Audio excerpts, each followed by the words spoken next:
Hello there. Well, well, well, if it isn't my favorite Legion. The only one and only. Wait, there's not one and only.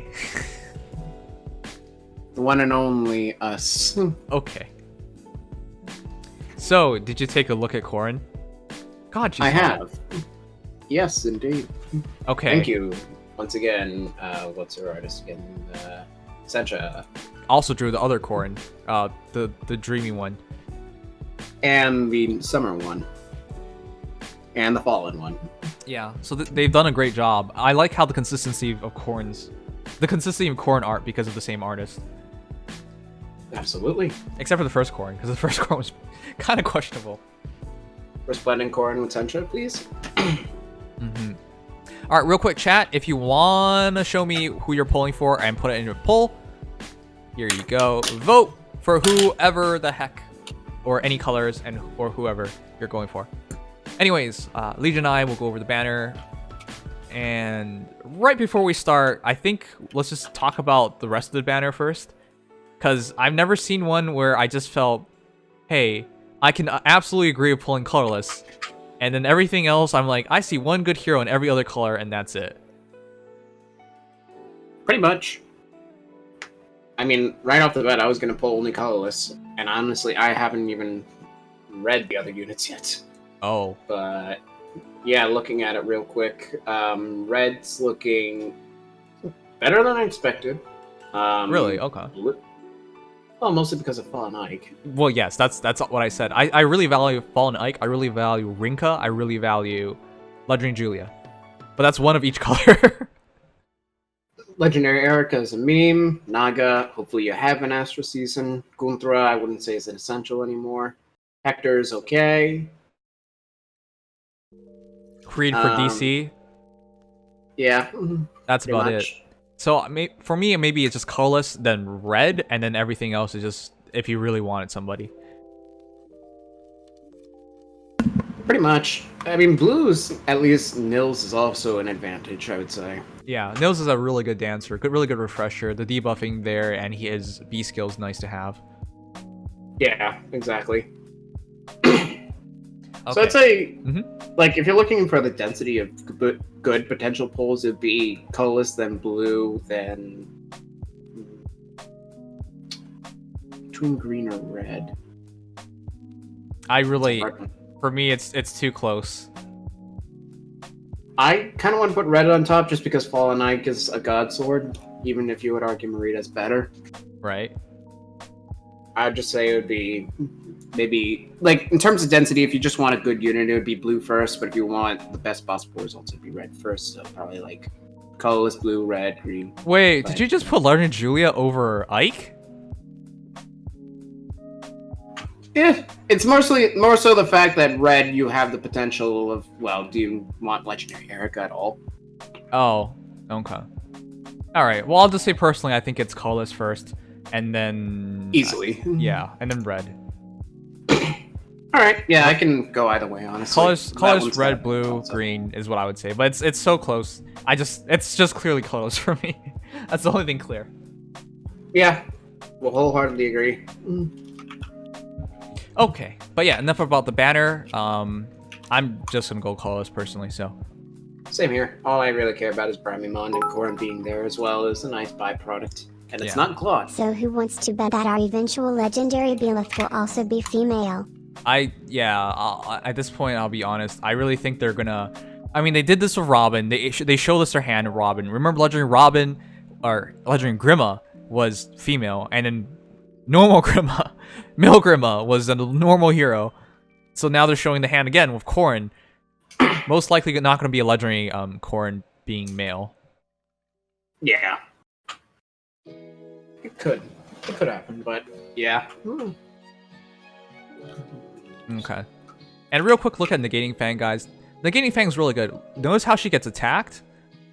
She uses it right away. She attacks back, Negating Fang's right back online. So if you outspeed her and can attack her twice, she actually gets double Negating Fang, which is really scary. It makes her very hard to hit. At least it's very hard to kill. Very hard to kill, I mean, yeah. Well, it makes her hard to hit too, because she hits you back even harder. Okay. For me, the biggest seller for her is like her looks. She looks splendid. And of course, trying to figure out her stats, I think she's going to have, if it's the Corrin archetype, high attack, well, moderate attack, high speed, high defense, low res, and we saw the HP, which is 41. Pretty low, considering the fact that we do think, well, wait, hold up. Do you think she's reaching 180 BST? Yes. Yes. So the same BSD as Dimitri, roughly. Right. So that means her HP is really low, which means her attacks, speed, and defense is likely to be something ridiculous. With that said, though, this Green Mage is only doing 9 damage anyways, so her res actually might be good. Though this is I'm after. double-checking that right now. Though this is after the +5 from all stats from her breath. And Azura. Oh yeah. Okay. So I'm trying to figure that out right now. I can't remember her base res. Makes sense. But yeah, so far I will tell you she has 42 attack. 42 attack? Wait, 42 attack base? Yeah. What? That's a bit crazy. That's high attack. I was talking about like pretty decent attack. That's really high attack. We do expect her to reach 180 BST, but even then, that's really high. But then she was either going to have really high attack, really high speed, or really high defense. Or a mixture of really high on all of them. I mean, that's what happens when you reach 180. Yeah, no, there's way too much BST to play around with here, so it just easily, you can exceed expectations. Yeah. Especially since we know she has low HP. That's nutty. This is an incredible hero. So that's 14, so that's an extra 1 res. Okay, so she has around 29 res. 29 res, which isn't bad at all, but that's on the lower end, especially for BST.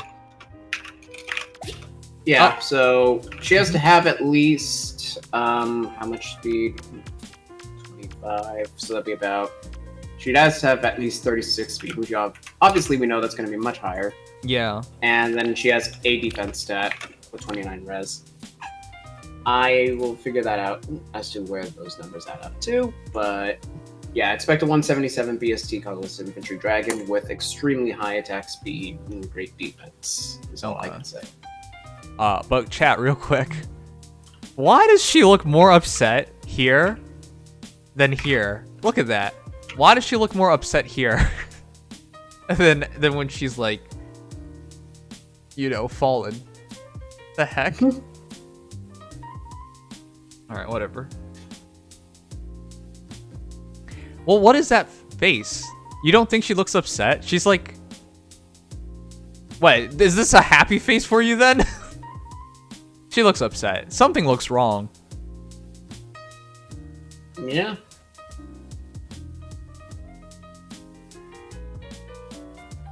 How's the mage's damage going from 9 to 2 from 30% damage reduction? Remember, shield pulse is a 5 damage down. So that already gets rid of 5. So 30% of whatever is remaining is like 1. So it took away 7. I think that's how... I'm actually not sure because I don't use shield pulse. Yeah, shield pulse takes off 5 and then 30% would take off 2. Yeah. So I'm not really... I'm personally not really sure how it works. 30% of 9 is 2 and shield pulse is 5. Okay, so that's how it works. Then it's damage reduction first, then shield pulse second in terms of reducing damage. So yeah. Pretty much. 30% of 9 is, well, 2 point something, but the game rounds down, so it's 2. So yeah, that makes sense. Anyways, really quick refresher on what she is. Primordial Breath. Special trigger cooldown count -1, and immediately makes Negating Breath 2 cooldowns. Also makes it so that if she wants to use something like Ether, it would also be a good option. Though, with how great Negating Breath is, you probably don't want to switch it. Because this is one of those rare specials that you can use multiple times in the same battle. So, might as well keep it. And the fact of the matter is, Negating Breath... Oh, wait. Negating Fang. What am I saying? Negating Fang, we'll talk about fully in a... Well, actually, let's just talk about it fully. Reduces damage from foes' attack by 30%. After triggering, boost damage for units' next attack by 30% of units' attack. So, it's like 3 specials at once. It's damage reduction from afar, damage reduction from melee, and damage from up close, and damage reduction and extra damage, Draconic Aura specifically. So it's a triple special, all in one. Yep, it's pretty much like having Savior Cowl and Scoochion, I think it is, along with Draconic Aura at 3 cooldown. Yep, a triple special. So yeah, absolutely keep that. That is for sure her own thing. I don't know why people are thinking it's inheritable. It's definitely not. That is way too good. Okay. With that going on, special trigger cooldown counts -1 on Primordial Breath. Additionally, same thing as always, if foe's range goes 2, capture damage will use lower foe's defense or res, getting best engagement there. If foe initiates combat or if foe's HP is 100% at start combat, grants attack speed, defense, res +5 to unit, and grants unit special cooldown charge +1 per unit's attack. So if she wants this to trigger at all times, she just lets her opponent attack. If her opponent's at 100%, she can use this offensively. So she gets faster cooldown offensively and +5 to all stats. Or when not attacked, faster cooldown and +5 to all stats. So that's a really, really good breath, which makes a lot of sense. Clean. It is. Well, it's not clean anymore. I guess it is clean now. It wasn't clean back in the day because this would be a lot of stuff. But yeah, just having four abilities. 1, 2, 3, 4. Yeah, it's 4 abilities. Is really good nowadays. Yeah, no kidding. Even though there are a lot of things nowadays with even more stuff on it, but yeah, 4 is a good number, which also makes sense why they gave her distant counter, because Primordial Breath with distant counter, you wouldn't want DC in the breath if you can have all this stuff instead. Okay, so yeah, DC makes perfect sense on her. This makes her ideal for fighting because she gets +5 to all stats, because she has Negating Fang. Makes her ideal for fighting mages and archers and anything ranged. The reality is she's ideal for fighting anything because Shield Pulse is being used in all combats now. Though Negating Fang as well. But with that said, yeah, you would use Shield Pulse just to get instant Negating Fang. Would you switch her B skill? Her B skill? You could. I mean, I'm thinking the about question it. is what? That's also the thing I was thinking about. Like, there's not a lot of good B skills, and being a dragon. Yeah, I mean, like, you have no follow-up, I guess, which is good. And I think they get Null C. Yeah, Null C would probably be a decent option as well. But yeah, most likely keep Shield Pulse. Special Spiral? There's no... Huh? You could do Spiral, honestly.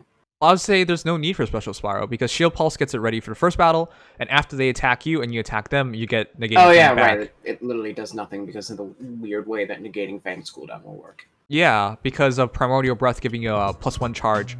The only time it doesn't work as well is if you're attacking something. Because if you're attacking something and they're not 100%, you're not getting +1 cooldown charge. So I wouldn't do that, because Shield Pulse with the Primordial Breath makes more sense than Special Spiral. Yeah, pretty much.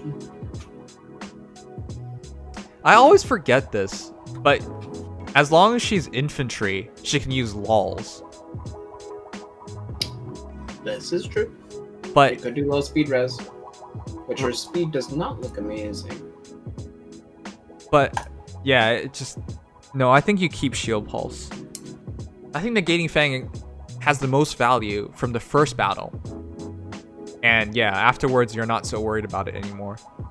Because if you don't have Negating Fang instantly and you get hit really hard, because nothing here, guys, is healing at all. And therefore, in your first battle, when Negating Fang isn't there and you get hit the most. And you get dealt the most damage. That's why having Shield Pulse makes more sense, because then you'll just have Negating Fang instantly, and you'll deal more damage, and you'll take less damage. So I think Shield Pulse is probably the best thing to keep. Yeah, at least for the general purpose. Alright. She might have 38 offenses again, if Joint Drive Attack is active in both these combats, in which case she could be 30 defense with 29 res, which would put her up to 41 HP, 38 attack, 38 speed, 30 defense, and 29 res. And that totals 180? 176. 176, okay. Obviously, she could have like a bit more, but you know. Yeah, she could also have super boons. Alright. I'll be interested in seeing that, because I think that's fair. 38 attack, 38 speed, it's nothing incredible. Because Because if she reached 42, that was just like, wait a sec. Okay. And in terms of joint drive attack, that's such a great C skill because it gives you attack immediately, so long as you have an ally within 2 spaces. So I would just keep that. So her kit for me, guys, is absolutely just keep everything. Your decision on dual rally, drawback, or reposition. Yeah, pretty much. I think the main thing people are already worried about is healing, as far as Corrin's breath is concerned, because obviously the healing is not there. But with all the with so much damage negation and negation really quickly, I think she'll be fine. Depends on how far you extend her, honestly. You might need auxiliary healing support. Well, yeah, that's what I was gonna say. If you're gonna use her, the thing is, she's not meant for ether raids because the legendary hero is not. Though, to be honest, you could use her wherever you want. Ether raids defense, anyways, wherever you want. Yeah. Because this is actually a really good tank for Ether Raid's defense. Some teams would struggle to deal damage on it. For example, if your opponent has like a really good range hero, not only is she targeting lower defense or res when fighting them, she has a 30% damage reduction, and then she hits back 30% higher, and +5 to all stats. She would be really dangerous to like... This is a pretty decent tank for Ether Raid's defense team, because she's pretty dangerous to mages and ranged. Yeah, I definitely think that she's a dangerous threat for defense. Maybe not a great offense sweeper. You could build her that way, but it'd be difficult. Yeah, it'd be difficult because you would be waiting for win seasons because she's a win hero. Yeah. I mean, that and the fact that, well, again, without sustain, you can't really super tank everything. It's kind of just like a complicated damage reduction. And you want to dodge Thrashers, that too, because she's dragon. I mean, you could always use her in light win season, but, well, the more you restrict her, the worse That's it gets. more restriction. So yeah, I don't really think she's an Ether Raid's offense hero. I think it's an Ether Raid's defense hero if you pull her there. Yeah. Alright. Anyways, yeah, I have nothing to change in the base kit. This is just another pre-built hero and very good defensively, that's for sure. But the scary thing is she has that offensive spark because if they're 100%, she gets +5 to all stats, which is crazy. This is like immediately reminding me of Winter Sothis, except Winter Sothis has sustain, but she's a non-dragon armor, whereas this is just wow. She's so like Winter Sothis the more I think about it. Pretty much. Yeah, except just yeah, exchanges the healing for reduction. Exchange the healing for reduction, and instead of green is colorless, and instead of armored is infantry. Okay. Yeah, pretty much. So, one final question. How good defensively do you think she is? What do you mean? In terms of, like, the game's best defensive heroes, like, you know, Brave Ike, for example. Doesn't beat any... Well, Legendary maybe she will Seliph. compete with Ike. Problem is Dragon. She Yeah. doesn't have anti-dragon effectiveness. That causes a lot of problems. I just don't think you should use her offensively. And defensively, I think she's okay. As long as you don't fight Nagas. So don't use her in Astra Anima at all? Yeah. Yeah. I think she'll be alright. I mean, at the very least, the fact that she has that initiation that still works, because, I mean, she gets her special off immediately. She has that player phase in her weapon. At the very least, in, like, enemy teams, she's still going to be just as annoying as in player teams in Arena. Like, I can imagine I'll actually be annoyed by her in Arena. Holy crap, I didn't even think about... She's an arena hero. Yeah, by design. Right, for those who forgot, these new legendaries have... Wait, do you think she'll have a point boost to 185? I wouldn't discount that opportunity, but because I also wouldn't say it's guaranteed. Yeah, it's not guaranteed, but she'll naturally reach 180. Yeah, so it might be another redundant blessing until they decide to pump it up like they did with Crom. We'll see. But this is an arena hero as well. So for Wales, you probably +10 to Corrin, and then she's now your win season booster. Basically. Wow, I'm not a whale though, so I can't do something like that. She's great in fodder to you? Wait. Oh, very clean fodder. I will agree with that. Wait, hold on. You take distant counter and... Joint drive. I guess That's that is an good arena fodder. unit. That's literally just an arena unit right there. Right. Fine, that's fair. I mean, without the rally plus, obviously, but well, what can you do? Right. Okay. All right. Yeah, anyways, that's Corrin. I don't really have much more to say about her. I want to see her stats, but to be honest, she's going to be mind-boggling in terms of stats, so... She's going to be extremely balanced, I think, is going to be the potential issue. She might have insane attack or insane speed, and of course, the only problem is if she has insane attack and speed, she's going to have bad defense, because her res can't be low, based on what we see. Right. So, she's going to definitely be interesting. I think the stats are lesser importance to just the damage reduction, but no, I'm definitely looking forward to that. Mm-hmm. Though that said, it's like she has close call repel at all times. Like maxed. Pretty much. Well, not maxed out, but like 75% of it. Yeah. Yeah, this is gonna be a great hero. The only thing is she's dragon. That's the only true weakness she has. I expect her defense and res to be both respectable, and given how she's built with a damage reduction, she's not gonna be easy to kill. So, the one thing that I want to see, especially, is if she can take a hit from anti-dragon weapon. That's what I want to see. Yeah. All right. You guys know what time it is. It's time to see the poll. What did you guys vote for? I'll put it up one more time. Let's see. Final votes on whether you guys are polling or not. Let's see it.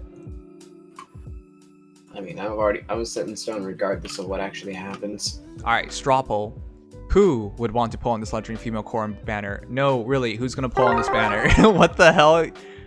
Do you see how hot she is? People will definitely pull.